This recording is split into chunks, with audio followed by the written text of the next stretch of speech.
ಬಸ್ಸಿಗೆ ಹೋಗಿರಿ, ಫ್ರೀ ಬಸ್ಸಿಗೆ ಇವರೇ ನಿಂತಾರ್ರಿ. ಆಶೀರ್ವಾದ ಮಾಡ್ರಿ ಅವ್ರಿಗೆ.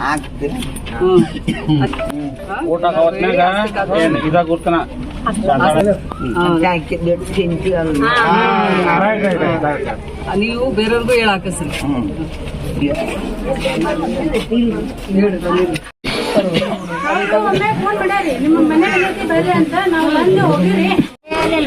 ವಯಸ್ಸಾದವ್ರು ಬರುತ್ತಲ್ಲ, ಅದು ಇಲ್ಲ. ಅಕೌಂಟ್ ಐತಿಲ್ವೇ ನಿಂದು?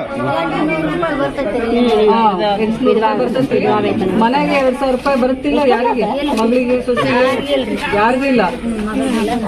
ಯಾರಿಗೂ ಇಲ್ಲ. ಕೊಡ್ತಾರೆ. ಚಿಂತೆ ಮಾಡ್ಬೇಡ, ಚಿಂತೆ ಮಾಡ್ಬೇಡ.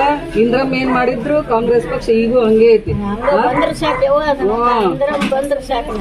ಈಗ 2ನೇ ನಂಬರ್ ಬಟನ್, ಈಗ 2ನೇ ಬಟನ್ ಇವರೇ ನಿಂತಾರೆ. ರತ್ನ ಇವ್ರಿಗೆ ಓಟ್ ಹಾಕಿ. ನಿಮ್ದು ಏನೈತಿ ಸಮಸ್ಯೆ? ನಾವು ಅಧ್ಯಕ್ಷರು ಬರ್ತಾರೆ, ಶಾಂತನವರು ಇರ್ತಾರೆ, ಮಾಡಿಸ್ಕೊಡ್ತಾರೆ.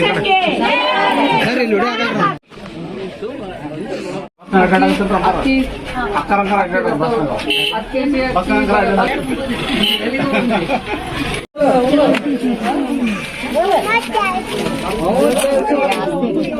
ಕಾಂಗ್ರೆಸ್ ಪಕ್ಷದ ಉಪಚುನಾವಣೆಯ ನಿಮಿತ್ತವಾಗಿ ಇವತ್ತು ನಾವೆಲ್ಲರೂ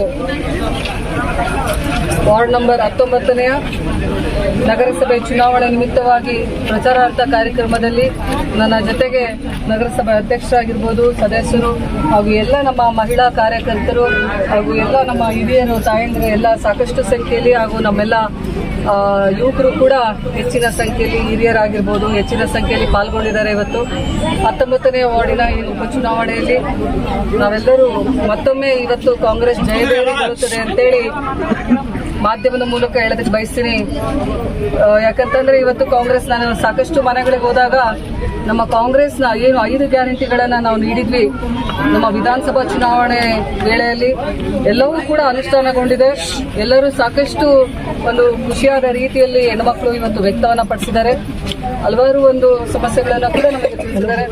ಶಾಸಕರು ಮೊದಲನೇ ಆದ್ಯತೆಯನ್ನ ಇವತ್ತು ಎಲ್ಲರಿಗೂ ಸೂರನ್ನ ಕಲ್ಪಿಸಿಕೊಡ್ಬೇಕು ಅನ್ನುವಂಥ ನಿಟ್ಟಿನಲ್ಲಿ ತಮ್ಮ ಮೊದಲನೇ ಏನು ಪ್ರಮಾಣ ವಚನ ಶಾಸಕರಾಗಿ ತಗೊಂಡ ತಕ್ಷಣ ಅವ್ರು ನಿರ್ಧಾರ ಮಾಡಿರ್ತಂಥದ್ದು ಇಳಕಲ್ ಇವತ್ತು ಗುಡಿಸಲು ಮುಕ್ತ ನಗರ ಆಗಬೇಕು, ಎಲ್ಲರಿಗೂ ಸೂರು ಕಲ್ಪಿಸಬೇಕು ಅನ್ನುವಂಥ ಆದ್ಯತೆಯನ್ನ ಮಾನ್ಯ ಶಾಸಕರಾದಂಥ ನನ್ನ ಪತಿಯವರು ವಿಜಯಾನಂದ ಕಾಶ್ಯಪ್ನವರು ತೀರ್ಮಾನ ಮಾಡಿದ್ದಾರೆ.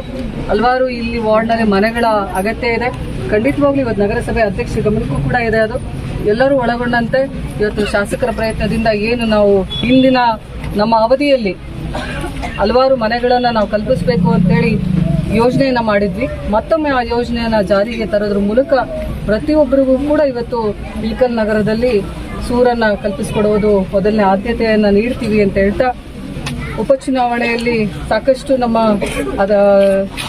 ಇವತ್ತು ಕ್ಯಾಂಡಿಡೇಟ್ ಆದಂಥ ರತ್ನ ಅಮರೇಶ್ ತಳವಾರ್ ಅವರು ಕೂಡ ಸಂಚಾರವನ್ನು ಮಾಡಿದ್ದಾರೆ. ಅವ್ರಿಗೂ ಕೂಡ ಇಲ್ಲಿಯ ವಾರ್ಡ್ನ ಸ್ಥಿತಿಗತಿಗಳ ಬಗ್ಗೆ ಈಗಾಗಲೇ ಒಂದು ಪರಿಚಯ ಇರೋದ್ರಿಂದ ಮುಂದಿನ ದಿನಮಾನದಲ್ಲಿ ಅವ್ರ ಆಯ್ಕೆ ಆಗೋದು ಖಚಿತವಾಗಿ ಶತಸಿದ್ಧ ಅಂತೇಳಿ ಹೇಳೋದಕ್ಕೆ ಬಯಸ್ತೀನಿ. ನಾನು ಮೊದಲನೇದಾಗಿ ಅವ್ರ ಆಯ್ಕೆ ಆದ ನಂತರ ಅವರು ಕೂಡ ಇಲ್ಲಿ ಎಲ್ಲ ವಾರ್ಡ್ನ ಸದಸ್ಯರಿಗಾಗಿರ್ಬೋದು, ಇಲ್ಲಿರುವಂಥ ಎಲ್ಲ ನಮ್ಮ ವಾಸಿಗಳಿಗೆ, ನಿವಾಸಿಗಳಿಗೆ ಅವರು ಸೂರನ್ನಾಗಿರ್ಬೋದು, ಮೂಲಭೂತ ಸೌಕರ್ಯಗಳಾದಂಥ ರಸ್ತೆ, ಕುಡಿಯೋ ನೀರಾಗಿರ್ಬೋದು, ಲೈಟಿನ ವ್ಯವಸ್ಥೆ ಆಗಿರ್ಬೋದು, ಇಲ್ಲಿ ಬೇಕಾದಂಥ ಆದ್ಯತೆಗಳಿಗೆ, ಮೂಲಭೂತ ಸೌಕರ್ಯಗಳಿಗೆ ಮೊದಲನೇ ಆದ್ಯತೆಯನ್ನು ಅವರು ಕೂಡ ನೀಡ್ತಾರೆ ಅನ್ನುವಂಥದ್ದನ್ನು ನಾನು ಹೇಳ್ತಾ, ಎಲ್ಲರೂ ಕೂಡ ಇವತ್ತು ಬಡವರ ಪಕ್ಷ, ದೀನ ದಲಿತರ ಪಕ್ಷ, ಹಿಂದುಳಿದವರ ಪಕ್ಷ, ಎಲ್ಲ ಜಾತಿ ಜನಾಂಗ ವರ್ಗದವರೆಗೂ ಇವತ್ತು ಸಮನಾಗಿ ಕಂಡಂಥ ಪಕ್ಷ ಯಾವುದಾದ್ರಿದ್ರೆ ಅದು ಕಾಂಗ್ರೆಸ್ ಪಕ್ಷ ಅಂತೇಳಿ ಮತ್ತೊಮ್ಮೆ ನಾವೆಲ್ಲರೂ ಕೂಡ ಹೇಳ್ತಾ, ಇವತ್ತು ತಾವೆಲ್ಲರೂ ಯಾವ ರೀತಿ ನಮಗೆ ವಿಧಾನಸಭಾ ಚುನಾವಣೆಯಲ್ಲಿ ಆಶೀರ್ವಾದವನ್ನು ಮಾಡಿದ್ರಿ, ಕಳೆದ ನಗರಸಭೆಯಲ್ಲಿ ಆಶೀರ್ವಾದವನ್ನು ಮಾಡಿದ್ರು, ಅದೇ ರೀತಿ ಈ ಉಪಚುನಾವಣೆಯಲ್ಲೂ ಕೂಡ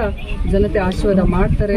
ಮತ್ತೊಮ್ಮೆ ಅಭಿವೃದ್ಧಿಗೋಸ್ಕರ ಜನತೆ 19ನೇ ವಾರ್ಡ್ನ ಜನತೆ ಕೈ ಜೋಡಿಸ್ತಾರೆ ಅನ್ನುವಂಥದ್ದನ್ನ ನಮಗೆ ಪೂರ್ತಿಯಾದಂಥ ವಿಶ್ವಾಸ ಇದೆ. ಇಲ್ಲಿ ಬಂದಂಥ ಎಲ್ಲ ನಮ್ಮ ಕಾರ್ಯಕರ್ತರಿಗೂ ಕೂಡ ಮತ್ತೊಮ್ಮೆ ಮಗದೊಮ್ಮೆ ಅವರಿಗೆ ನಮಸ್ಕರಿಸುತ್ತಾ, ಎಲ್ಲ ನನ್ನ ಜೊತೆಗಿರುವಂಥ ನಗರಸಭೆ ಅಧ್ಯಕ್ಷರಾಗಿರ್ಬೋದು, ಸದಸ್ಯರಾಗಿರ್ಬೋದು, ಎಲ್ಲ ನಮ್ಮ ಹಿರಿಯರಿಗೂ ಕೂಡ ವಂದನೆಗಳನ್ನು ತಿಳಿಸಿ ಮತ್ತೊಮ್ಮೆ ನಾವೆಲ್ಲರೂ ನಮ್ಮ ನಡೆ ಅಭಿವೃದ್ಧಿಯ ಕಡೆ ಅಂತೇಳಿ ನಾನು ಮಾತಾಡ್ತೀನಿ. ಆದರೆ ಇವತ್ತು ಇನ್ನ ಹಲವಾರು ನಾಯಕಿಯರು ಹೊರಹೊಮ್ಮಬೇಕಾಗಿದೆ. ಜೊತೆಗೆ ರಾಜಕೀಯವಾಗಿ ಹಾಗೂ ಎಲ್ಲಾ ಕ್ಷೇತ್ರದಲ್ಲೂ ಮಹಿಳೆಯರಿಂದ ಮುಂದೆ ಹೆಜ್ಜೆ ಇಡಬೇಕಾಗಿದೆ. ನಾವು ಒಂದು ಅವ್ರಿಗೆ ಧೈರ್ಯ ತುಂಬಿದ್ರೆ ಅವ್ರು ನಮ್ಮ ಜೊತೆಗೆ ನಡೆಯೋದಕ್ಕೆ ಸಾಧ್ಯ. ಆ ನಿಟ್ಟಿನಲ್ಲಿ ಇಲ್ಲಿರುವಂಥ ಎಲ್ಲ ಹೆಣ್ಮಕ್ಳು, ನನ್ನ ಶಕ್ತಿ ಹೆಣ್ಮಕ್ಳು. ಇವತ್ತೇನಾದ್ರೂ ನಾನು ವೀಣಾ ಕಾಶ್ಯಪ್ನವ್ರು ಅಂತೇಳಿ ಇಡೀ ರಾಜ್ಯ ಹಾಗೂ ಅಂತಾರಾಜ್ಯದಲ್ಲಿ ಗುರುತಿಸ್ಕೊಂಡಿದ್ದೀನಿ ಅಂತಂದ್ರೆ ಇವತ್ತು ಅವರೆಲ್ಲರೂ ಶಕ್ತಿ ತುಂಬಿದ ಕಾರಣ ಒಬ್ಬ ಮಹಿಳಾ ನಾಯಕಿಯಾಗಿ ನಾನು ಹೊರಹೊಮ್ಮಿದ್ದೀನಿ. ಅವರಿಗೆ ನಾನು